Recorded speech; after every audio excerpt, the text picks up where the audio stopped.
Bonjour à tous ceux qui nous rejoignent.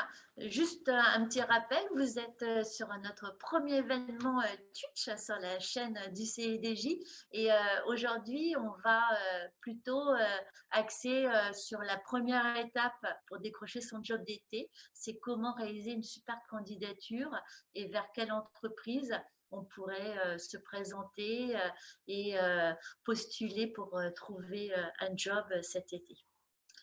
Donc là, on va passer sur La deuxième partie, la deuxième partie. viser quel job. Et c'est vrai, on veut savoir un peu dans quel secteur, quels jobs sont privilégiés pour l'été.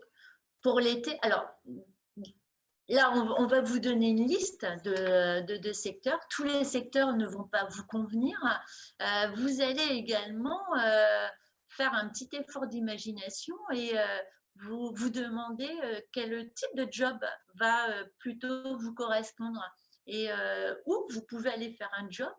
C'est inutile de se dire, tiens, moi, j'irais bien faire une saison sur la Côte d'Azur ou à la montagne si vous avez un problème pour vous loger ou vous y rendre. Donc voilà, imaginez quels sont les jobs possibles pour vous.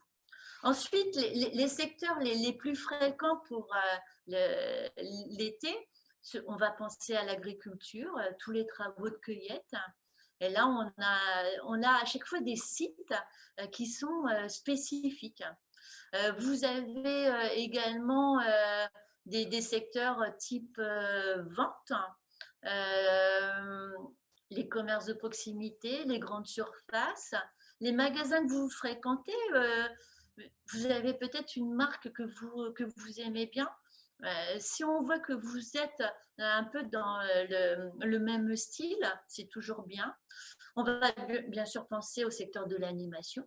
Le secteur de l'animation, à condition que vous ayez votre BAFA, qui est vraiment un sésame. Là, je vous recommande de le passer. Hein. Ça dure une semaine, ce stage théorique. Ensuite, il y a un stage pratique. Alors, il faut savoir que dans l'animation, des fois, il y a des postes qui ne nécessitent pas d'avoir son BAFA. Si vous êtes plutôt côté logistique ou à la cuisine, voilà, tous les postes ne vous demanderont pas d'avoir obligatoirement le BAFA. On pense à l'animation. Alors, les mairies sont des interlocuteurs puisque avec votre mairie, vous pouvez avoir une aide au financement pour passer votre BAFA et réaliser votre stage pratique. Là, c'est quand même assez cool de travailler dans sa mairie et puis d'avoir en plus cette aide pour le BAFA. Vous n'avez pas à chercher de recruteur. Là, c'est franchement l'idéal. Vous pouvez également penser au séjour linguistique si vous avez un bon niveau de langue. Là, en plus, c'est sympa d'accompagner un groupe à l'étranger. Vous avez également les séjours pour les personnes handicapées qui recherchent souvent un peu plus d'animateurs. Donc, ça peut être également une autre piste au niveau des sites. Bon, surtout là, au fur et à mesure, il y a Rémi et Pauline qui vous indiquent dans le chat des sites très spécifiques par rapport à chaque secteur, en plus de notre site internet job au pluriel-été.com. Donc, n'hésitez pas à varier vos différentes sources pour trouver les offres. Vous avez les sites généralistes, job-été.com, le Pôle emploi, les sites de la mairie, du conseil régional, le site de votre CRIJ et les sites par secteur. Ensuite, l'animation, on va directement penser également au sport. Vous pouvez également encadrer des stages sportifs si vous êtes là membre actif d'une fédération. Alors, il y a quelqu'un qui demande, quand on postule à une mairie, on ne peut pas précisément marquer quel domaine nous intéresse. À la mairie, là pareil, je pense que si le secteur animation ne vous intéresse pas, Ça serait bien de peut-être de prendre contact avec un des élus de la mairie qui s'occupe un peu plus de la, du domaine emploi économique pour lui demander des conseils. Un premier contact vraiment sur le mode je suis jeune, j'ai besoin de quelques conseils pour adapter ma candidature. Est-ce que vous avez des pistes par rapport aux entreprises implantées sur ma commune ou au sein de la mairie? Là, dans un premier temps, oui, il y a une étape, je m'informe. Si vous êtes intéressé par le secteur de l'animation, prenez contact soit avec la structure Info Jeunes de votre mairie ou avec le service jeunesse. Si vous êtes à l'université aussi, vous pouvez regarder sur le site de votre université ou contacter directement l'administration. Ils recherchent souvent des vacataires pendant l'été pour remplacer les personnes qui partent en congé. C'est parfois des petites missions comme inscrire les notes sur le site de l'université, mais ça peut faire un petit travail. Et puis pour la rentrée également, oui, souvent. Pour aider pour les pré-rentrées, ils ont besoin souvent d'étudiants. Ouais. Ils préfèrent que ce soit des étudiants de l'université. Donc n'hésitez pas à regarder sur le site de votre université. Souvent, quand on est étudiant, il y a également la possibilité d'envoyer sa candidature dans tous les organismes de cours de soutien. Il y a énormément de stages de révision pendant les vacances. Donc là, l'encadrement scolaire est également une bonne piste. Ensuite, on a également, en période de vacances, les assurances ou les services à la personne. Donc là, on va penser aux hôpitaux, brancardiers par exemple. On va penser également à aide à domicile, tout ce qui est garde d'enfants. Garde d'animaux aussi. Également, ouais. Et garde de plantes, hein, Pauline l'a ajouté. Voilà, j'aime mes plantes. Ben, pourquoi pas, si vous avez la main verte. Donc, tous ces services à la personne. Ce qui me fait penser également, vous pouvez, si vous ne trouvez pas de job, c'est proposer vos services en mettant une petite annonce chez le boulanger, poissonnier, le primeur du coin, que vous êtes dispo pour aller arroser les plantes ou faire un peu de ménage ou aller faire des courses. Des fois, il y a des personnes qui recherchent le temps des vacances de leur aide à domicile, par exemple. C'est important quand vous recherchez un emploi d'en parler autour de vous, même dans les petits commerces, justement, même à votre boulanger, votre poissonnier, vous pouvez leur dire que vous cherchez un emploi et c'est ça aussi qui vous permet d'agrandir votre réseau. Peut-être que comme ça, vous trouverez un petit travail près de chez vous. Si vous avez déjà une voiture, parce que souvent là, il faut se déplacer, mais souvent sur les autoroutes, au niveau de l'entretien des aires d'autoroute ou pour travailler dans la station-service, où il y a également des lieux de restauration sur les aires d'autoroute, souvent ils ont pas mal d'offres pendant l'été. Vous pouvez également, alors ça dépend de la région où vous habitez, mais repérer tous les lieux où il y aura forcément plus de tourisme, les lieux de passage. Là, c'est pareil, hein, vous pouvez proposer votre candidature.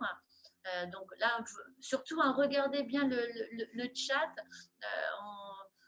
Pauline et Rémi envoient régulièrement des sites vraiment dédiés par secteur. Vous avez également donc tout ce qui est transport. Transport. Alors, dans transport, c'est également tout ce qui est manutention, logistique. C'est pas uniquement faire livreur ou coursier.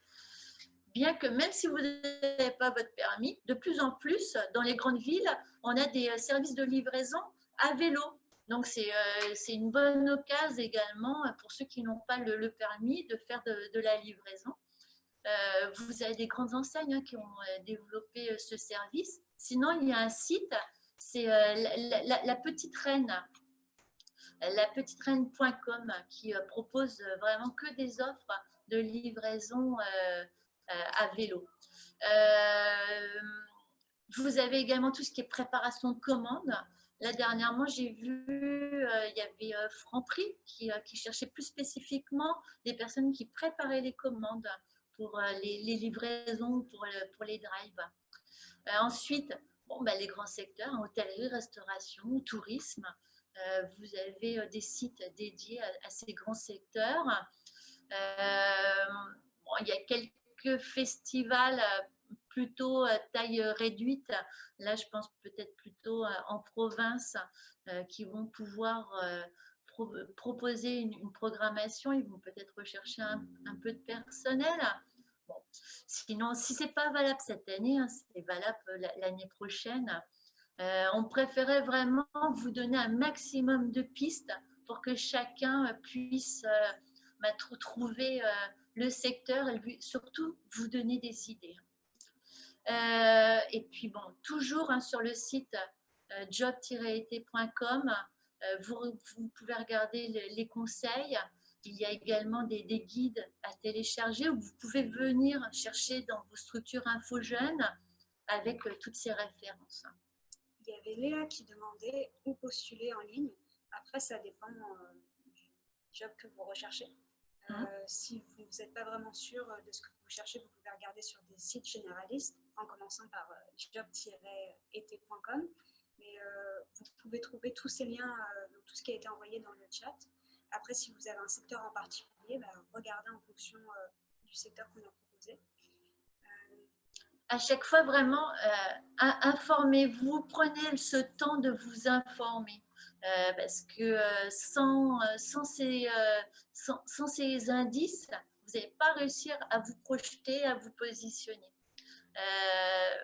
Certains ont l'impression de perdre du temps, mais non, franchement, vous gagnez du temps parce que vous êtes plus persuasif lorsque vous allez vous adresser aux recruteurs. Tout à l'heure, on me demandait si on pouvait candidater quand on était mineur, quand on avait moins de 18 ans.